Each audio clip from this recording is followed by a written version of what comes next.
Hello viewers, আসসালামু আলাইকুম। সবাই কেমন আছেন? আশা করি সকলেই ভালো আছেন। আজ আমি একটি ছোট্ট রান্নার ভিডিও নিয়ে আসলাম।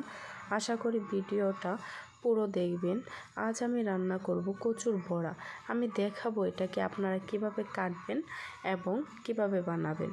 তাহলে চলুন। প্রথমে আমি এই বড়া কাটাটা দেখিয়ে দিচ্ছি। তো দেখুন, কাটার পরে কিন্তু বড়াটা দেখতে এরকম হবে। তো আমি একটি কচু ভালোভাবে পরিষ্কার করে নিয়েছি, কেটে নিয়েছি। তারপর দেখেন এটাকে আমি কিভাবে কাটছি।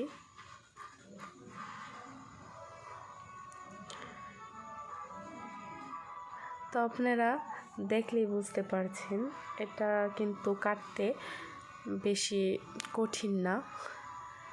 আপনারা চেষ্টা করলে অবশ্যই পারবেন। তো আমি প্রথমে এভাবে কচুটাকে কেটে নেব। তারপর এই দেখেন কচুটা কিন্তু কাটা হয়ে গেছে। তো আমি এটাকে গরম পানি দিয়ে কিছুক্ষণ রেখে দিয়েছিলাম, তার জন্য এটা একটু নরম হয়ে এসেছে। এখন আমি এখানে চাল ডাল বেটে রেখেছিলাম। বেটে রাখার পর এখানে পেঁয়াজ বাটা এবং রসুন বাটা দিয়ে দিয়েছি। তারপর দিয়ে দিচ্ছি জিরা বাটা। তারপর আমি এটাকে ভালোভাবে মেখে নেব। মেখে নেওয়ার পর এখানে আমি দিয়ে দেব স্বাদ মতো লবণ। তারপর দিয়ে দেব হলুদ গুঁড়ো। তারপর দিয়ে দেব মরিচ গুঁড়ো।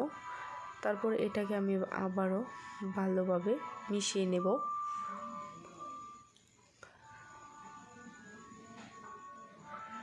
তো দেখুন, বড়াটা ভাজতে হলে কিন্তু আপনারা অবশ্যই পিঠার চাল নেবেন, যেটা দিয়ে পিঠা বানানো হয়। তাহলে কিন্তু বড়াটা মুচমুচে হবে। এখন আমি কড়াইয়ে তেল বসিয়ে দিয়েছিলাম, এটাকে পুরোপুরি গরম করে নেব। তারপর এক এক করে পেস্টে ভিজিয়ে তারপর আমি বড়াটা তেলের মধ্যে দিয়ে দিব। তারপর এটা একদম লো আছে আমি ভেজে নেব। দেখেন এক পিঠ কিন্তু হয়ে এসেছে, কেমন সুন্দর একটা কালার হয়েছে। তো আমি সবগুলা বড়াই এভাবে ভালোভাবে ভেজে নেব, যাতে করে মুচমুচে হয়। দেখুন আমার বড়াটা কিন্তু ভাজা হয়ে গেছে। তো আপনারা চাইলে এভাবে বড়া ভেজে খেয়ে দেখতে পারেন। যারা কচু দিয়ে কাটতে পারেন না তারা অবশ্যই এভাবে কাটবেন এবং এভাবে বানিয়ে দেখবেন। কচু কিন্তু অনেক ভালো লাগে এই বড়াটা খেতে। কচু এমনিতে ভালো না লাগতে পারে, কিন্তু এভাবে বড়া রান্না করলে কিন্তু অনেক ভালো লাগে। তাই প্লিজ যারা আমার পুরো ভিডিওটা দেখলেন, প্লিজ আমার চ্যানেলটি সাবস্ক্রাইব করবেন এবং সবসময় আমার পাশে থাকবেন। এবং নতুন নতুন ভিডিও দেখার জন্য অবশ্যই চ্যানেলটি সাবস্ক্রাইব করবেন।